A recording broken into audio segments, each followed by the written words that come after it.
पौधे भी सारे वैसे हो गए। देखो तुलसी का पौधा हो रहा है ना। और वो देखो यार कितनी बड़ी बड़ी होगी मेरी तुलसी भैया। देखा बरसात में कितनी अच्छी होगी, भारी भारी। ये हो तो रही थी पुरानी वाली तुलसी, देखो पूरा गमला भर गया है। पूरा गमला भर तुलसी है। हाँ सारे गमला ये वाली, हाँ सारा तुलसी से भरा पड़ा है गमला, इकट्ठा एक साथ है ना। ये किसी किसी के मतलब से हुए भी है। नहीं नहीं, ये भी देखो यहाँ भी ये तुलसी मैया हो रही है। यहाँ भी उस दिन बारिश आई ना, बारिश से हो गई सारे पौधे, बारिश से, वरना वैसे तो नहीं होते। इसमें तो घोट हो रहा है बिल्कुल कमरे के अंदर। थोड़ी देर खुला छोड़ दूँ, इतने हो यहाँ पे हैं।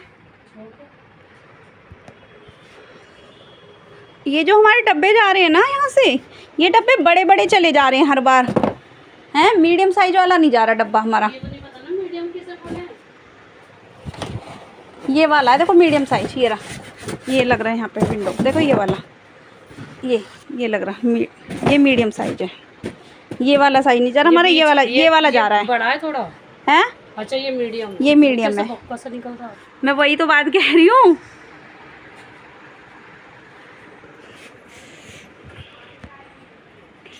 देखिए पसीने आ रहे हैं बिल्कुल, आप कमरे से अच्छा तो बाहर लग रहे हैं। Hello everyone, welcome back to my channel. कैसे हैं आप सब? आई होप सब अच्छे होंगे।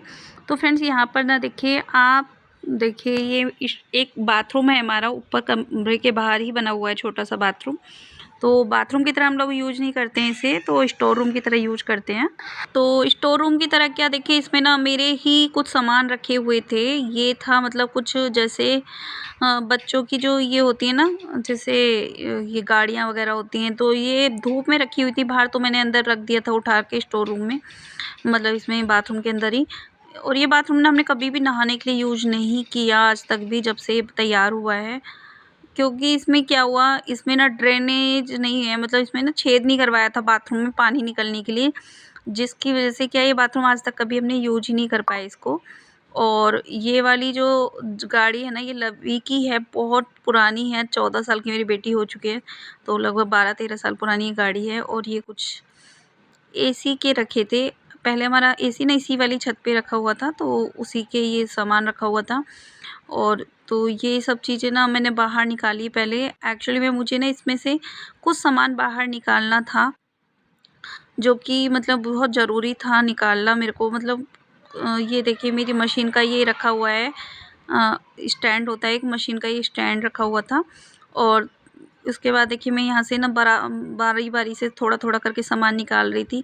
और देखिए आप सबके कहने पर या फिर आप सबकी रिक्वेस्ट पे मैं आज ममता को अपने साथ ले आई हूँ वीडियो में, ठीक है।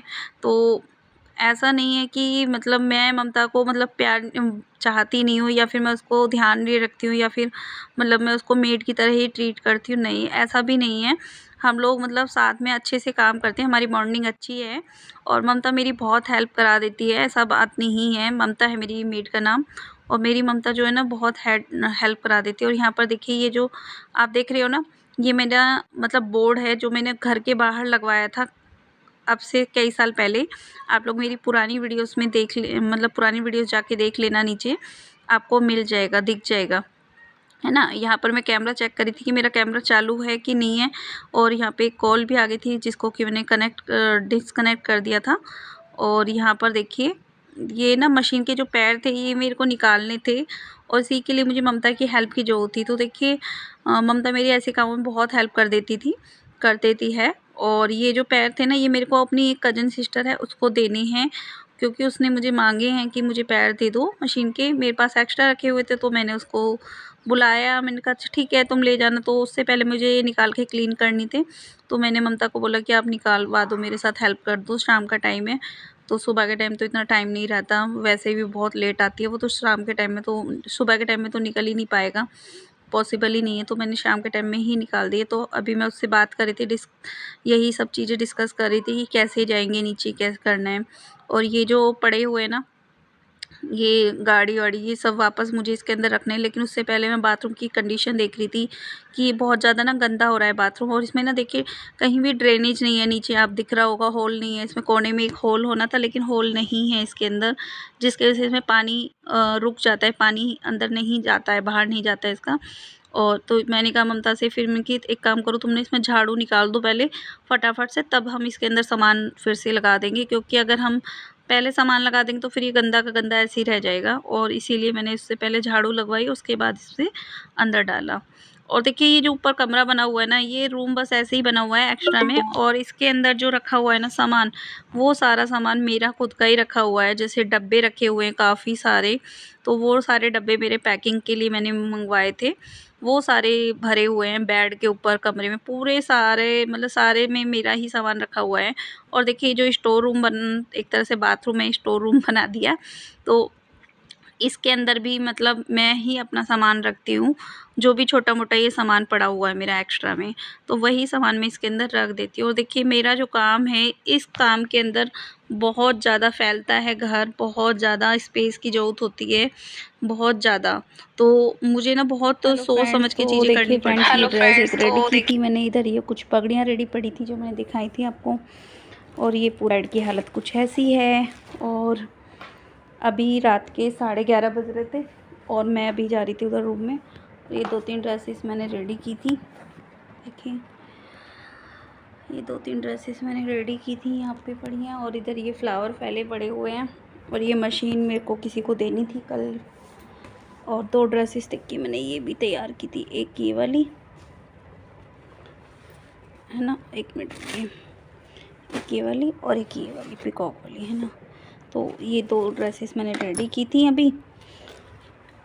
और इधर सामान फैला पड़ा है मेरा, जो भी है जैसा भी है। और देखिए फ्रेंड, नेक्स्ट डे आ गया था, दोपहर का टाइम था, मॉर्निंग का टाइम मैंने सारा निकाल दिया ऐसे ही काम करने में अपना।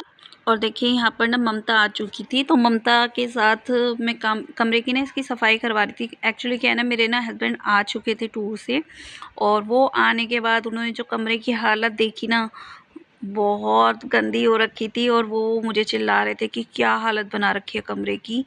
तो मैंने कहा फटाफट से पहले इसे क्लीन करती हूँ। मुझे ये था कि वो दोपहर तक आएंगे, मुझे नहीं पता था कि वो मॉर्निंग में ही आ जाएंगे।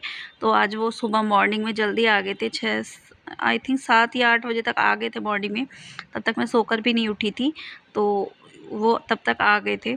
और उसके बाद में फिर मैंने सबसे पहले ये रूम को क्लीन किया। और देखिए जब मैं काम करती हूँ ना, तो मुझे होश नहीं रहता कि मेरा कमरा कितनी बुरी तरह से फैल जाता है। एक्चुअली क्या, ये वाला रूम हम लोग सोने के लिए यूज़ तो करते नहीं है, सोने के लिए तो हमारे पास दूसरा वाला रूम है, उसमें हम यूज करते हैं। ये रूम तो सिर्फ एक्स्ट्रा रूम है, जिसमें कि मैं अपना काम करती हूँ, और मेरे हस्बैंड के इधर रूम में ही कपड़े वगैरह रहते हैं, तो वो अपना कपड़े लगाने, बैग लगाने, या फिर बच्चे कभी मन हुआ स्टडी करने का तो वो बैठकर पढ़ लेते हैं इस कमरे में, या फिर कस्टमर आते हैं मेरे तो वो बैठ जाते हैं इस पे बेड पे। बस इतना होता है, बाकी तो ये बेड भी खाली ही पड़ा रहता है ऊपर से। तो मेरा यही होता है कि मैं अपना काम वगैरह जब करती हूँ तो मैं बेड पे फैला लेती हूँ। अगर नीचे फैलाती हूँ तो फिर नीचे क्या होता है, नीचे फिर मेरे को ना रोज़ की रोज़ उठाना पड़ता है बार सफाई करने के लिए, क्योंकि देखिए ये कमरा ना बहुत गंदा हो जाता है। जब भी मैं ड्रेसेस वगैरह तैयार करती हूँ ना, तो ये रूम ऐसे ही गंदा हो जाता है, इतना गंदा हो जाता है हद से ज़्यादा। हेलो फ्रेंड्स, राधे राधे, कैसे हैं आप सब? आई होप सब अच्छे होंगे। तो फ्रेंड्स अभी ना नाइट का टाइम हो रहा है, नाइट के 8 सवा आठ बज रहे हैं। तो मैं अभी इधर रूम में थी, अपना काम कर रही थी, और मैंने कुछ ड्रेसेस वगैरह रेडी कर रही थी। तो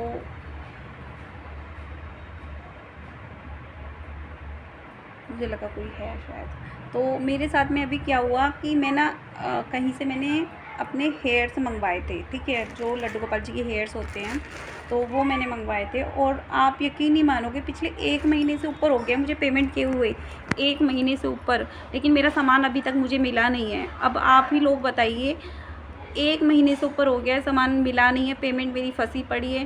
फ़ोन करती हूँ तो बंदा फ़ोन काट देता है, ठीक है, पैसे रिटर्न करने के लिए बोलती हूँ तो पैसे रिटर्न नहीं कर रहा है। तो बताइए मैं क्या करूँ उस इंसान का?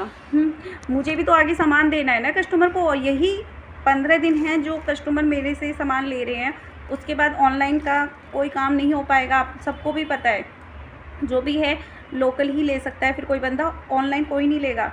लेकिन अभी पिछले मतलब ये लगा लीजिए पिछले 10 दिन से उसके पीछे पड़ी हूँ कि मेरा सामान नहीं मिला है, मुझे मेरी पेमेंट रिटर्न करो, मेरी पेमेंट रिटर्न करो, लेकिन मेरा सामान रिटर्न नहीं मिल रहा है मुझे, ठीक है ना। तो मुझे सामान मिल रहा है ना मेरी पेमेंट रिटर्न मिल रही है। तो मैं क्या करूँ, मुझे समझ में नहीं आ रहा है यार। मेरे को काम करना है आगे, तो मुझे पेमेंट की ज़रूरत होती है। अब एक महीने तक हम लोग पेमेंट फंसा के रखेंगे अपनी, तो बताइए आगे काम कैसे करेंगे। तो ये तो मेरे साथ एक तरह से फ्रॉड हुआ है और मैं उसके ख़िलाफ़ क्या करूँ, मुझे समझ में ही नहीं आ रहा है बिल्कुल भी। तो आप लोग मेरी हेल्प करिए प्लीज़, मुझे हेल्प चाहिए, क्योंकि मेरा जो सामान है मुझे चाहिए। सामान भी नहीं मिल रहा है मुझे, मेरी पेमेंट रिटर्न नहीं मिल रही है। मैं क्या करूँ, मुझे समझ में नहीं आ रहा है। ऊपर से हस्बैंड मेरे गुस्सा करें कि तुम ऐसे बिना सोचे समझे किसी को भी पेमेंट कर देते हो, ये है वो है।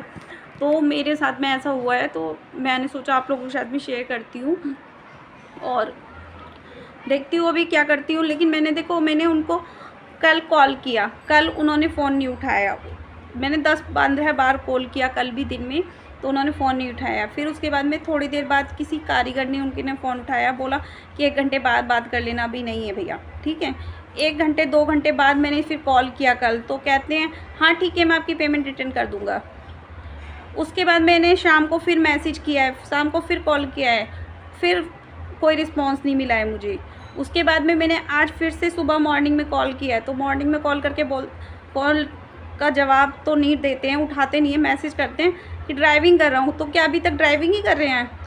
मैंने अब शाम के टाइम में फिर से उन्हें कॉल किया, मैसेज किया, लेकिन मेरे को कोई रिस्पॉन्स नहीं मिल रहा है, मुझे कोई जवाब नहीं मिल रहा है। मेरी पेमेंट फंसी पड़ी है, अटकी पड़ी है, मुझे मेरी पेमेंट वापस चाहिए, रिटर्न चाहिए। तो मुझे नहीं समझ में आ रहा मैं पेमेंट कैसे रिटर्न मांगूँ अपनी, कैसे दूँ। आप में से अगर कुछ लोग हैं जो इस काम से जुड़े हुए हैं और आप लोग जानते हैं उस बंदे को, तो प्लीज़ आप लोग मेरी हेल्प कीजिए। मुझे नीड है हेल्प की, मुझे ज़रूरत है। मेरी पेमेंट फंसी पड़ी है, मुझे मेरी पेमेंट वापस निकलवानी है। किसी भी तरीके से आप लोग मुझे कांटेक्ट कीजिए और मुझे बताइए। चलिए फ्रेंड्स, मैं मिलती हूँ आप लोगों से नेक्स्ट व्लॉग में। इस व्लॉग को मैं यहीं पर एंड करती हूँ और करती हूँ आप लोगों से नेक्स्ट व्लॉग में बताऊँगी कि क्या हुआ फिर उसके बाद। मेरी पेमेंट फंसी पड़ी है यार, मैं अपना काम कर रही हूँ, मुझे आगे सामान देना है कस्टमर को, लेकिन मेरा सामान भी नहीं आ रहा है, ना मेरी पेमेंट मुझे मिल रही है। मैं बहुत ज़्यादा परेशान हूँ इस टाइम पे। बहुत ज़्यादा बुरा लगता है जब आपकी पेमेंट फंसी हुई होती है कहीं पे।